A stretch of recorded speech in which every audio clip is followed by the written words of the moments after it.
اب ہمارے آج کے نیکسٹ اور لاسٹ اسپیکر ہیں مولانا ابو زید صاحب. ان کا ٹاپک ہے رمضان اینڈ قرآن. میں ان سے ریکویسٹ کروں گا کہ وہ آپ حضرات کے سامنے اس ٹاپک پر اچھے انداز میں گفتگو کریں. مولانا ابو زید صاحب. بسم اللہ الرحمن الرحیم. الحمد للہ رب العالمین والعاقبۃ للمتقین والصلاة والسلام علی سید الانبیاء والمرسلین وعلى آلہ واصحابہ اجمعین. اما بعد فاعوذ باللہ من الشیطان الرجیم. بسم اللہ الرحمن الرحیم. شہر رمضان الذی انزل فیہ القرآن ہدی للناس وبینات من الہدی والفرقان. صدق اللہ العظیم. میرے پیارے اسلامی بھائیوں اور میرے عزیز دوستوں اور خواتین حضرات، السلام علیکم ورحمۃ اللہ وبرکاتہ.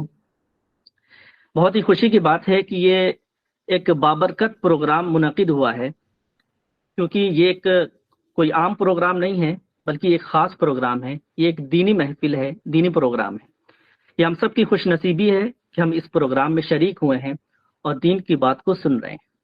تو آپ سبھی لوگوں سے ریکویسٹ کروں گا کہ آپ اپنے وقت کو بالکل فارغ رکھیں اور گفتگو کو مکمل سنیں. ابھی آپ کے سامنے مفتی شمائل ندوی صاحب نے جیسا کہ ویلکمنگ رمضان کے بارے میں کچھ گفتگو کی ہے کہ رمضان سے پہلے ہم کو رمضان کی تیاری کس طرح سے کرنی ہے. تو جب ہم رمضان سے پہلے رمضان کی تیاری کر لیں گے تو جب رمضان شروع ہوگا تو اس میں ہم بالکل ایکٹیو رہیں گے اور پریشان نہیں ہوں گے. اسی طرح ڈاکٹر مشارم سعید صاحبہ نے آپ کو ڈائٹ کے بارے میں بتایا بہت ہی اچھے انداز میں، کیونکہ جب ہماری صحت اچھی ہوگی تو ہم رمضان المبارک میں زیادہ سے زیادہ اللہ تبارک و تعالیٰ کی عبادت کر سکیں گے. تو ابھی چند دنوں کے اندر ہی رمضان المبارک کا مہینہ شروع ہونے والا ہے، اور یہ مہینہ اللہ تبارک و تعالیٰ کی بہت ہی عظیم نعمت ہے. یہ بہت ہی خاص مہینہ ہے. یہ مہینہ اللہ تبارک و تعالیٰ کی عظمتوں، رحمتوں اور برکتوں والا مہینہ ہے. اس مہینے کے بارے میں کہا جاتا ہے کہ یہ مہینہ سید الشہور ہے. یہ مہینہ تمام مہینوں کا سردار ہے. رمضان کا مہینہ یہ اللہ تبارک و تعالیٰ کا مہینہ ہے. رمضان کا مہینہ یہ قرآن کا مہینہ ہے. یہ مہینہ یہ جس میں عبادت کا ثواب فرض کے برابر ہو جاتا ہے اور فرض عبادت کا ثواب 70 فرض کے برابر ہو جاتا ہے. یہ وہ مہینہ ہے جس میں انسان اپنے گناہوں کی بخشش کروا سکتا ہے. یہ مہینہ گناہوں کی بخشش کروانے کا مہینہ ہے. اور اس مہینے میں بندہ جب روزہ رکھتا ہے اور افطار کرتا ہے تو اس کے پچھلے سارے صغیرہ گناہ معاف ہو جاتے ہیں. جیسا کہ اللہ کے رسول صلی اللہ علیہ وسلم ارشاد فرماتے ہیں، من صام رمضان ایمانا واحتسابا غفر له ما تقدم من ذنبه، کہ جو شخص ایمان کے ساتھ اور ثواب کی امید سے اس مہینے میں روزہ رکھتا ہے تو اس کے پچھلے سارے صغیرہ گناہ معاف ہو جاتے ہیں. اللہ کے رسول صلی اللہ علیہ وسلم اس کی خصوصیت یہ بتاتے ہیں کہ اس کی پہلی خصوصیت یہ ہے کہ اس مہینے میں بندہ بڑے سے بڑے گناہوں سے محفوظ رہتا ہے. بندہ بڑے سے بڑے گناہوں سے بچ جاتا ہے. اور اس روزے کے بارے میں بیان کرتے ہیں کہ الصیام جنہ فلا یرفث ولا یجہر، کہ روزہ یہ ڈھال ہے. کس چیز سے ڈھال ہے؟ سب سے پہلے تو یہ سمجھ لے کہ ڈھال کہتے کس کو ہیں. آپ نے دیکھا ہوگا کہ جنگ میں سامنے والے کے وار کو روکنے کے لیے ایک چیز استعمال کی جاتی ہے. یعنی سامنے والا اگر تیر مار رہا ہو یا تلوار مار رہا ہو تو اس سے روکنے کے لیے ایک چیز استعمال کی جاتی ہے جس کو ڈھال کہتے ہیں. تو اسی طرح روزے کو ڈھال بتایا ہے، یعنی روزہ آپ کو تمام طرح کے بڑے بڑے گناہوں سے بچاتا ہے. وہ بڑے گناہ جن کو کرنے کی وجہ سے انسان جہنم میں جانے کا مستحق بن جاتا ہے، جس کی وجہ سے وہ انسان جہنم میں چلا جاتا ہے، اس سے یہ روزہ کیا کرتا ہے؟ اس بندے کی حفاظت کرتا ہے. تو اس مہینے کی اتنی زیادہ فضیلت ہے کہ اس مہینے میں ہم نفل عبادت کرتے ہیں تو فرض کے برابر اس کا ثواب ملتا ہے. فرض کا عبادت 70 فرض کے برابر ہو جاتا ہے. اور اس مہینے میں اللہ تبارک و تعالیٰ کی رحمتیں بارش کی طرح برستی رہتی ہیں. تو آخر اس مہینے کی ایسی کیا خاصیت ہے؟ اس مہینے میں ایسا کیا ہوا، ایسا کون سا واقعہ پیش آیا کہ 12 مہینے ایک طرف، لیکن اس مہینے کو اتنی زیادہ فضیلت اور اتنا زیادہ شرف حاصل ہوا کہ اس مہینے میں اللہ تبارک و تعالیٰ کی رحمت برس رہی ہے، تو ضرور تو کچھ نہ کچھ ہوا ہوگا۔ تو اس مہینے کی جو سب سے بڑی خاصیت ہے، جو سب سے بڑی خصوصیت ہے، وہ ہے قرآن کریم کا نزول۔ اس مہینے میں قرآن کریم نازل ہوا، اور قرآن کریم کا نازل ہونا ہی اس مہینے میں روزے کی فرضیت کا سبب بنا۔ یعنی جب قرآن کریم نازل ہوا، قرآن کی آیت نازل ہوئی، تو ہی ہم کو پتہ چلا کہ ہم پر کیا ہے، روزے فرض ہیں۔ تو روزہ فرض ہونے کی وجہ کیا ہے؟ قرآن مجید ہے۔ اور قرآن مجید کا رمضان المبارک سے گہرا تعلق ہے، ایک گہری خصوصیت ہے، آپس میں اس کا ایک گہرا ریلیشن ہے۔ اللہ تبارک و تعالی ارشاد فرما رہا ہے، شہر رمضان الذی انزل فیہ القرآن ھدی للناس وبینات من الھدی والفرقان، کہ رمضان وہ مہینہ ہے جس میں قرآن کریم کو نازل کیا گیا لوگوں کی ہدایت کے لیے، اور اس کتاب میں حق اور باطل کے درمیان فرق کرنے والی بہت ساری چیزیں موجود ہیں۔ تو قرآن مجید، تو رمضان کی سب سے پہلی خاصیت کیا ہے؟ اس مہینے میں قرآن کریم نازل ہوا۔ تو اس میں قرآن مجید سے ہم کو سب سے پہلے اپنا گہرا تعلق بنانا ہوگا، اس کے ساتھ ہم کو ایک گہرا ریلیشن بنانا ہوگا۔ تو میں یہ کہہ رہا تھا کہ رمضان کا قرآن سے ایک بہت گہرا تعلق ہے، ایک گہری خصوصیت ہے، جس کی وجہ سے رمضان کو کیا ہے، اتنی زیادہ فضیلت حاصل ہے۔ تو اس مہینے میں قرآن نازل ہوا، تو ہم کو قرآن مجید سے زیادہ تعلق بنانا ہے۔ قرآن مجید کی ہم تلاوت تو کرتے ہیں، عوام میں زیادہ تر یہ مشہور ہوگا کہ قرآن مجید کی تلاوت کرنی چاہیے، لیکن کسی کا بھی فوکس اس بات پر نہیں ہوتا ہے کہ قرآن کو ہم کو سمجھنا بھی چاہیے۔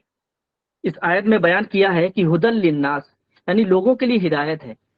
تو ہم کو لوگوں کے لیے ہدایت ہے، یہ ہم کو کیسے پتہ چلے گا؟ جب ہم قرآن مجید کو سمجھ کر پڑھیں گے۔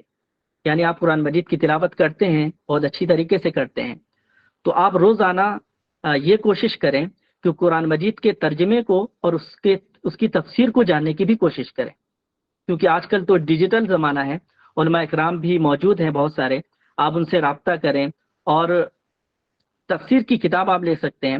یعنی آپ کچھ تو اس سے سمجھ سکیں گے کہ قرآن مجید میں کیا کہا جا رہا ہے، اس آیت کا مطلب کیا ہے، تبھی تو ہم کو پتہ چلے گا کہ حق اور باطل کے درمیان فرق کیا ہے، اللہ تبارک و تعالیٰ نے حلال اور حرام کے بارے میں کیا کہا ہے، یعنی کیا چیز ہمارے لیے حلال ہے، کیا چیز حرام ہے۔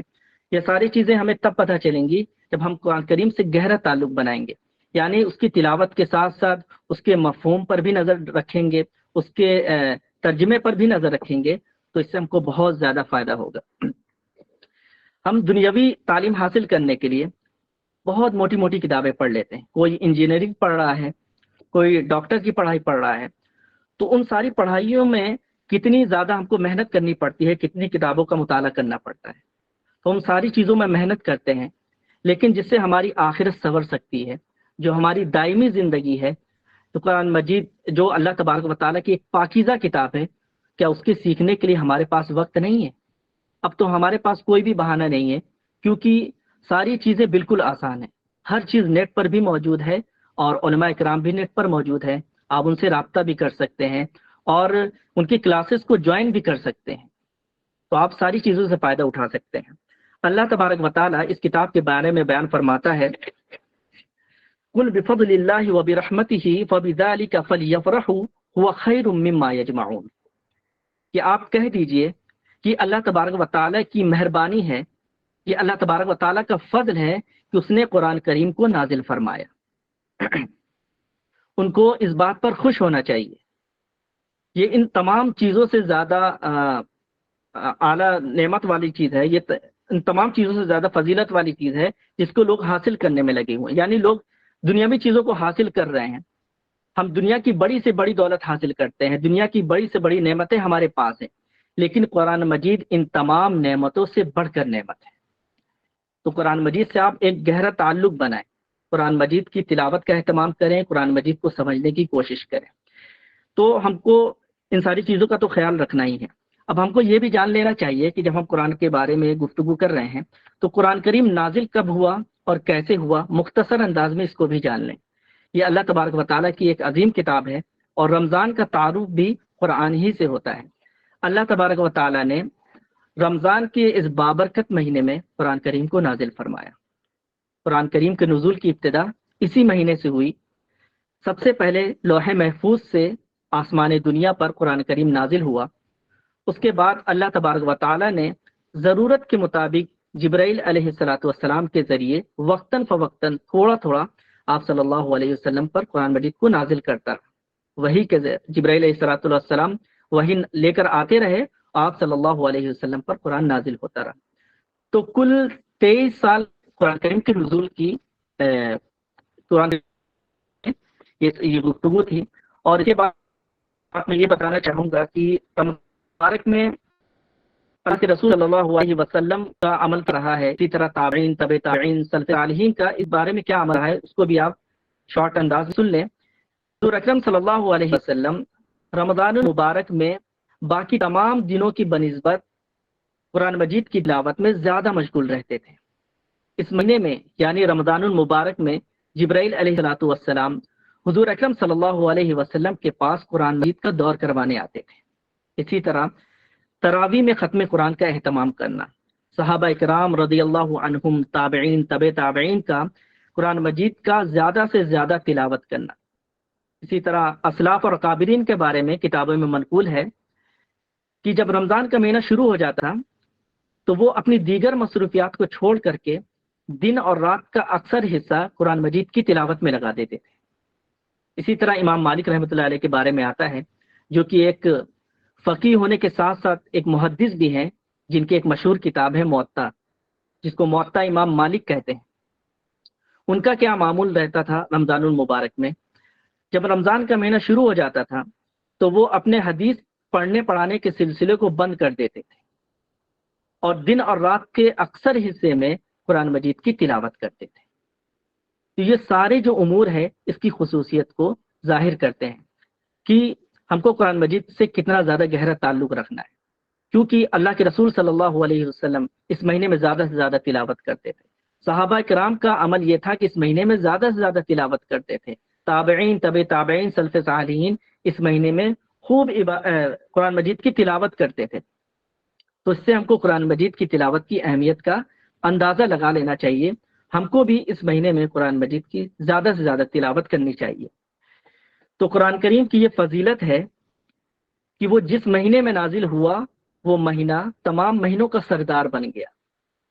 قرآن مجید جس مہینے میں نازل ہوا اس مہینے میں اللہ تبارک و تعالیٰ نے بے تحاشا رحمتیں نازل فرمانا شروع کر دی۔ اسی طرح قرآن مجید جس رات میں نازل ہوا وہ رات 1000 رات سے افضل بن گئی۔ اللہ تبارک و تعالیٰ سورۃ القدر میں ارشاد فرماتا ہے، انا انزلناہ فی لیلۃ القدر، یقیناً ہم نے قرآن مجید کو شب قدر میں نازل فرمایا۔ وما ادراک ما لیلۃ القدر، تم جانتے ہو کہ لیلۃ القدر کیا ہے؟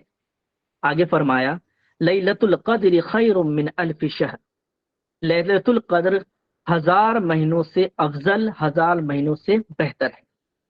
یعنی جس رات قرآن مجید نازل ہوا، لیلۃ القدر جس کو ہم شب قدر کہتے ہیں، یہ رات 1000 رات سے بہتر رات ہے۔ اس رات میں ہم عبادت کرتے ہیں تو 1000 رات میں عبادت کرنے سے زیادہ فضیلت والی عبادت یہ ہوگی، اور یہ سب سے زیادہ فضیلت والی رات ہے۔ تو اس مہینے کو اور اس رات کو فضیلت کس سے ملی؟ قرآن مجید کے نازل ہونے کی وجہ سے ملی۔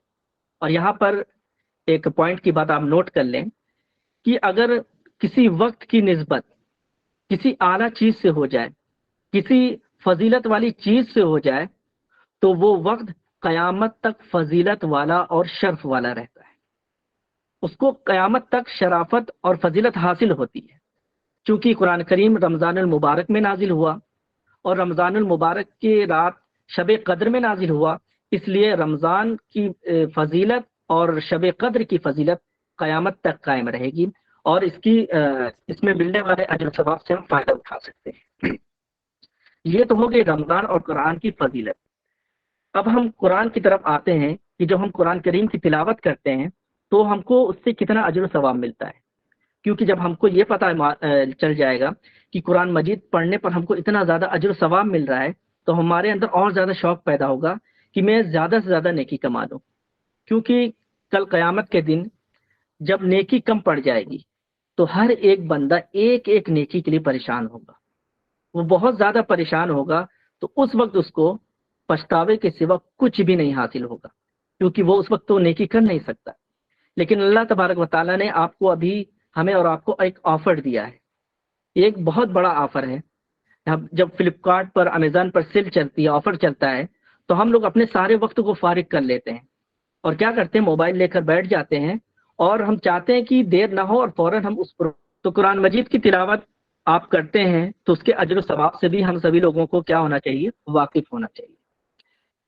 اللہ کے رسول صلی اللہ علیہ وسلم ارشاد فرماتے ہیں کہ اگر کوئی بندہ قرآن مجید کی تلاوت کرتا ہے تو ایک حرف کے بدلے اس کو ایک نیکی ملتی ہے, اور ایک نیکی کا اجر و ثواب 10 نیکی کے برابر ہو جاتا ہے. اللہ کے رسول آگے فرماتے ہیں کہ میں یہ نہیں کہتا کہ الف لام میم یہ ایک حرف ہے, بلکہ بتایا کہ الف یہ ایک حرف ہے, لام یہ ایک حرف ہے, میم یہ ایک حرف ہے. یعنی اگر کوئی بندہ الف لام میم ابھی تلاوت شروع کر رہا ہے تو صرف الف لام میم کہنے پر ہی اس کو 30 نیکیاں مل جاتی ہیں.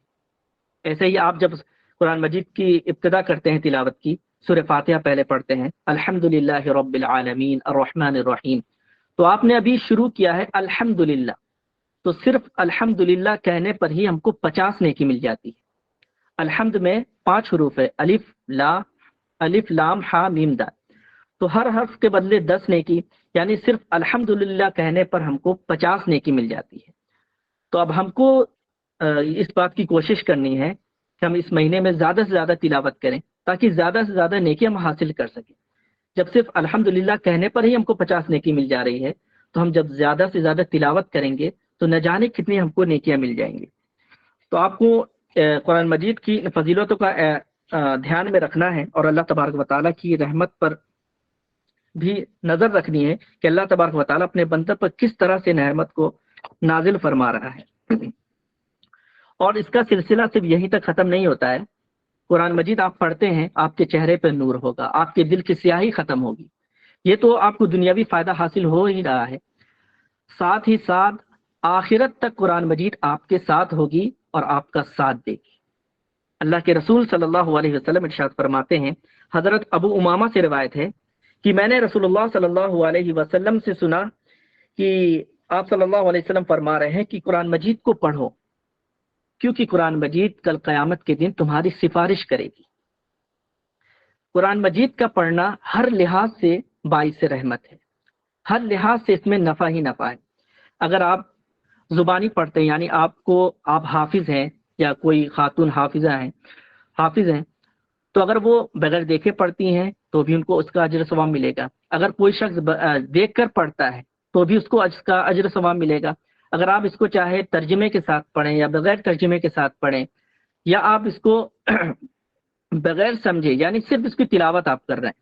بعض لوگ سوچتے ہیں نا کہ مجھ کو اس کا معنی اور مفہوم پتہ نہیں ہے, ترجمہ پتہ نہیں ہے, تو اس کا ثواب ملے گا یا نہیں ملے گا. تو ایسی کوئی بات نہیں ہے. اگر آپ اس کو بغیر سمجھے بھی پڑھیں گے تو بھی آپ کو اس کا اجر و ثواب ملے گا. اور آگے ایک بہت ہی بہترین بات ہے, ذکر کی گئی ہے کہ اگر کوئی بندہ اٹک کر بھی پڑھتا ہے قرآن مجید تو بھی اس کو ثواب ملے گا. یہ بات بہت ہی پوائنٹ کی ہے, کیونکہ زیادہ تر لوگ اس بات کو لے کر مایوس ہو جاتے ہیں, اس مسئلے کو لے کر کہ میں قرآن مجید کو بہت اٹک کر پڑھتا ہوں. جب مایوسی آتی ہے نا تو کیا ہوتا ہے کہ بندہ قرآن مجید کی تلاوت سے دور ہوتا رہتا ہے. یعنی جو اس کے اندر پہلے تعلق تھا, جو اس کے اندر وہ کیا کہتے ہیں کانفیڈنس تھا پڑھنے کا کہ میں قرآن مجید کی تلاوت کروں گا, ثواب حاصل کروں گا, تو اس کے اندر یہ سوال پیدا ہونے لگتا ہے کہ میں تو قرآن مجید اٹک کر پڑھتا ہوں, صحیح سے پڑھ نہیں پاتا ہوں, لاکھ کوشش کرتا ہوں, تو مجھ کو اس کا اجر و ثواب ملے گا یا نہیں ملے گا. مجھ سے کم ایج کا جو لڑکا ہے, بہت سارے بچے ہیں جو کم عمر کے ہیں, وہ تو بہت تیز قرآن پڑھتے ہیں, ایک دن میں 3 4 5 پارہ پڑھ لیتے ہیں, اور رمضان میں 2 3 4 قرآن ان کی مکمل ہو جاتی ہے. اور میں سارا دن محنت کرتا ہوں, ایک پارہ بھی مکمل نہیں ہوتا ہے. تو اس بارے میں ایک روایت ہے, اس کو سننے کے بعد آپ کو مایوس ہونے کی بالکل ضرورت نہیں ہے. جیسا کہ مفتی شمال ندوی صاحب نے بتایا تھا, مایوسی یہ کفار کا طریقہ ہے, یہ مومن کا طریقہ نہیں کہ وہ مایوس ہو جائے. مایوس نہیں ہونا ہے, خاص طور حدیث سن لیں گے تو آپ ہرگز نہیں ہوں گے. قال رسول اللہ صلی اللہ علیہ بالقرآن مع السفرة الكرام البررة والذي يقرأ القرآن يتعته فيه وهو عليه شاق له أجران. حضرت عائشہ رضی اللہ تعالیٰ عنہ بیان فرماتی ہیں کہ رسول اللہ صلی اللہ علیہ وسلم نے ارشاد فرمایا کہ قرآن کا ماہر، قرآن کا لکھنے والا اللہ تبارک و تعالیٰ کے انتہائی معزز اور فرما بردار فرشتوں کے ساتھ ہوں گے، اور جو انسان قرآن مجید کو اٹک اٹک کر پڑھتا ہے تو اس کے لیے کیا دوہرا اجر ہے۔ دیکھا آپ نے، جو انسان قرآن مجید کو اٹک اٹک کر پڑھ رہا ہے تو اس کے لیے دوہرا اجر ہے۔ یعنی ایک بندہ ہے لاکھ کوشش کرتا ہے، 1000 کوشش کے بعد بھی وہ کیا ہے حق لا کر اٹک اٹک کر پڑھ رہا ہے، تو اس کے لیے اللہ تبارک و تعالیٰ نے 2 اجر رکھے ہیں، کیونکہ اللہ تبارک و تعالیٰ بندے کی کوشش کو دیکھتا ہے۔ بندہ اتنی محنت کر رہا ہے، قرآن مجید کو سیکھنے کی کوشش کر رہا ہے، لیکن اللہ تبارک و تعالیٰ یہ چاہتا ہے کہ کوئی بھی بندہ اس سعادت سے محروم نہ رہے، اللہ تبارک و تعالیٰ کی اس رحمت سے محروم نہ رہے، اس لیے اس کو اس اٹک اٹک کر پڑھنے پر بھی دگنا اجر دیتا ہے۔ یہ تو ہو گئی قرآن مجید کی تلاوت کی فضیلت کے بارے میں۔ اب ایک بات یہ آتی ہے کہ قرآن مجید کی تلاوت ہم کو کس طرح کرنی چاہیے، کیونکہ معاشرے میں بہت ساری غلط چیزیں پھیلی ہوئی ہیں، بہت ساری کوتاہیاں ہو رہی ہیں، اس کو بھی میں دور کرنا چاہوں گا۔ سب سے پہلے ہم کو یہ جاننا ہے کہ آپ صلی اللہ علیہ وسلم کیسے قرآن پڑھتے تھے۔ بہت سمپل طریقہ ہے، جب ہم اب آقا علیہ الصلوۃ والسلام کے طریقے کو دیکھ لیں گے تو ہمارے سارے کام آسان ہو جائیں گے۔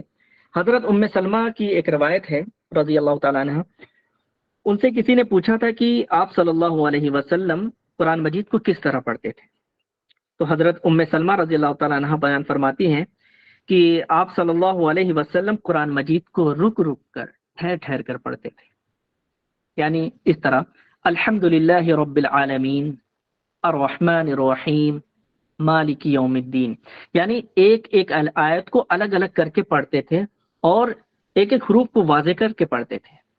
لیکن آج معاشرے میں ہم سبھی لوگوں کا حال یہ ہے کہ ہم قرآن مجید کو اتنی رفتار سے پڑھتے ہیں کہ اس کے اکثر حروف کٹ جاتے ہیں، زبر زیر پیش کا بھی پتہ نہیں چلتا ہے۔ اور یہ بھی بات یاد رکھیں کہ عربی ایک ایسی لینگویج ہے، اگر آپ اس میں ذرا بھی مسٹیک کرتے ہیں، یعنی آپ زبر کو پیش پڑھ دیتے ہیں، پیش کو زبر پڑھ دیتے ہیں، تو اس سے پورا پورا معنی تبدیل ہو جاتا ہے، معنی میں چینجنگ آ جاتی ہے۔ بعض اوقات ایسے معنی بدل جاتے ہیں کہ انسان کفر کی طرف چلا جاتا ہے۔ اگر یہ غلطی آپ نماز میں کر لیتے ہیں تو نماز بھی فاسد ہو جاتی ہے۔ تو قرآن مجید کو آہستہ آہستہ پڑھنا ہے، اور ان حافظوں سے بھی میں کہنا چاہوں گا جو حافظ آتے ہیں محلے گلی کی مسجد میں پڑھانے، ان کو چاہیے کہ جب تراویح پڑھائیں قرآن مجید کو آہستہ آہستہ پڑھیں، کیونکہ ہمارے پاس پورا 30 دن ہے، ہم پورے 30 دن میں قرآن مجید کو آہستہ آہستہ مکمل کر سکتے ہیں۔ اور جو مسجد کے ذمہ داران ہوتے ہیں، جو دیکھ بھال کرتے ہیں، وہاں کی کمیٹی ہوتی ہے، ان کو بھی چاہیے کہ وہ حافظ پر اتنا زیادہ پریشر نہ ڈالیں، اس سے یہ نہ کہیں کہ آپ تراویح آپ کو 3 دن میں ہی مکمل کرنا ہے، آپ کو تراویح صرف 5 دن میں مکمل کرنا ہے، اس سے زیادہ ہم ٹائم آپ کو نہیں دے سکتے۔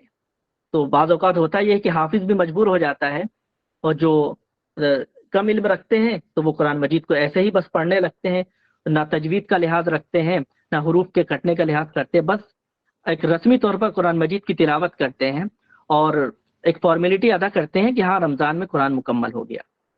اور جو لوگ یہ چاہتے ہیں نا کہ رمضان میں تراویح جلدی مکمل ہو جائے، وہ اصل میں یہ چاہتے ہیں کہ رمضان میں جب تراویح جلدی مکمل ہو جائے گی تو ان کو پورا رمضان آرام کرنے کو مل جائے گا، اور اس کے بعد رات میں گپ شپ کرنا، پھر گیم کھیلنا یا دوستوں کے ساتھ باہر بیٹھنا، ان ساری چیزوں میں آسانی ہو جائے گی۔ تو ان ساری چیزوں سے آپ بچنے کی زیادہ کوشش کریں، اور حافظ سے بلکہ آپ خود کہیں جو ذمہ داران ہیں کہ سب سے بہترین طریقہ ہے کہ تراویح کو پورا 28 دن تک چلایا جائے، 25 دن تک، 26 دن تک یا 28 دن تک چلائیں۔ حالانکہ 10 دن میں تراویح مکمل کرنا بھی جائز ہے، آپ 5 دن میں کر رہے ہیں یہ بھی جائز ہے، لیکن کس طرح جائز ہوگا؟ جب آپ قرآن مجید کو اس کے حق کو ادا کریں گے، یعنی پڑھنے کا طریقہ ہے جس طرح حضور اکرم صلی اللہ علیہ وسلم، اگر آپ قرآن مجید پڑھنا ہے تو آپ عمل کریں، لیکن پھر رمضان المبارک کے قیام کی فضل سے آپ محروم رہ جائیں گے، کیونکہ بہت کم لوگ ہیں جو پورا مہینہ پھر سورہ تراویح پڑھتے ہیں، زیادہ تر لوگ سورہ تراویح کو بھی چھوڑ دیتے ہیں۔ حدیث پاک میں آتا ہے، اللہ کے رسول صلی اللہ علیہ وسلم ارشاد فرماتے ہیں، من قام رمضان ایمان واحتسابا غفر له ما تقدم من ذنبه، جو شخص ایمان کے ساتھ اور ثواب کی امید سے رات میں قیام کرتا ہے، تراویح پڑھتا ہے، تہجد پڑھتا ہے، نوافل پڑھتا ہے، تو اللہ تبارک و تعالیٰ اس کے پچھلے سارے صغیرہ گناہ کو معاف کر دیتا ہے۔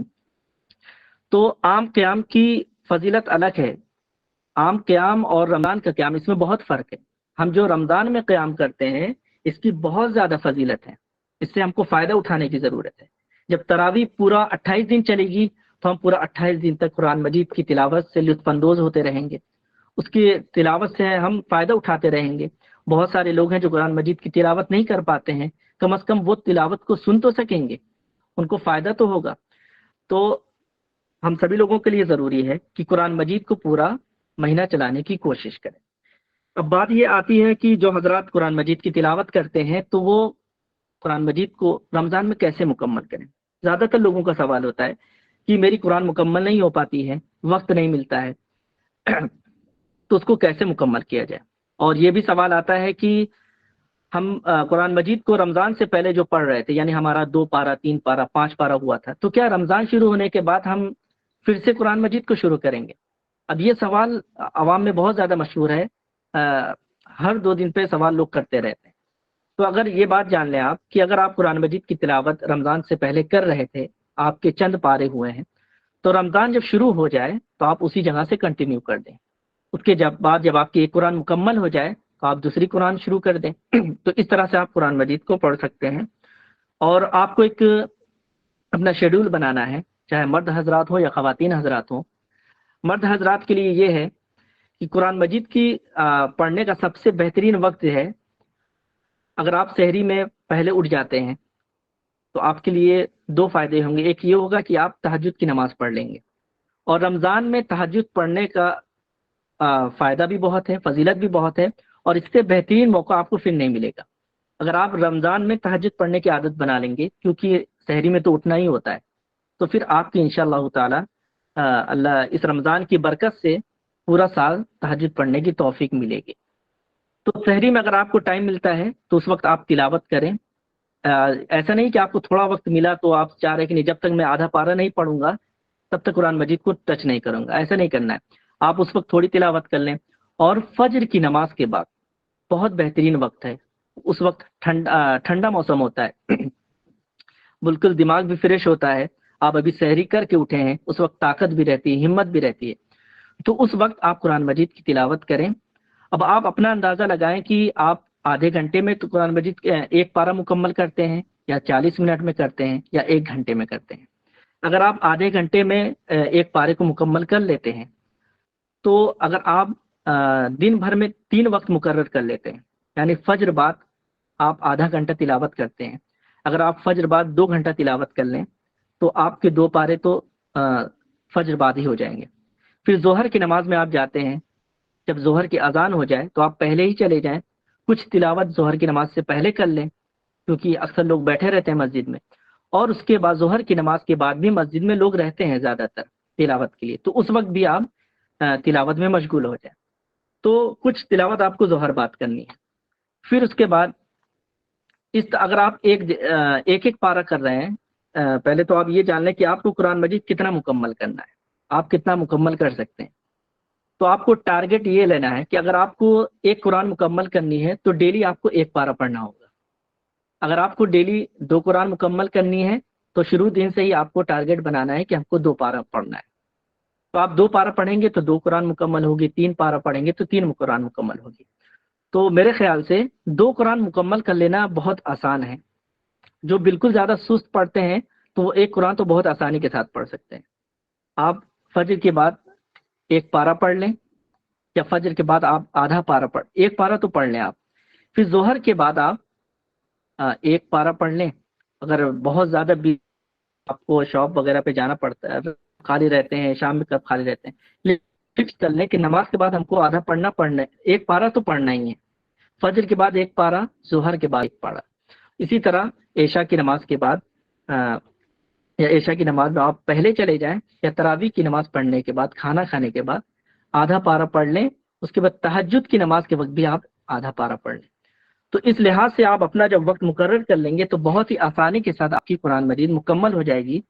اور خواتین حضرات بھی سب سے بہترین وقت ہے کہ آپ صبح کے وقت قرآن مجید کی تلاوت زیادہ سے زیادہ کریں، کیونکہ اس وقت جو بچے والے ہیں اس وقت بچے سوتے رہتے ہیں، جو چھوٹے بچے ہوتے ہیں۔ جو سمجھدار بچے ہوتے ہیں تو وہ تو پریشان نہیں کریں گے، جو چھوٹے بچے ہوتے ہیں وہ اس وقت سوتے رہتے ہیں، یا اس وقت اپنا مقرر کریں جس وقت رات میں بچے سو جاتے ہیں، یعنی تراویح کے بعد۔ رمضان میں اکثر لوگ دیر تک جاگتے رہتے ہیں، تو اس وقت آپ کیا کریں، قرآن مجید کی تلاوت کریں۔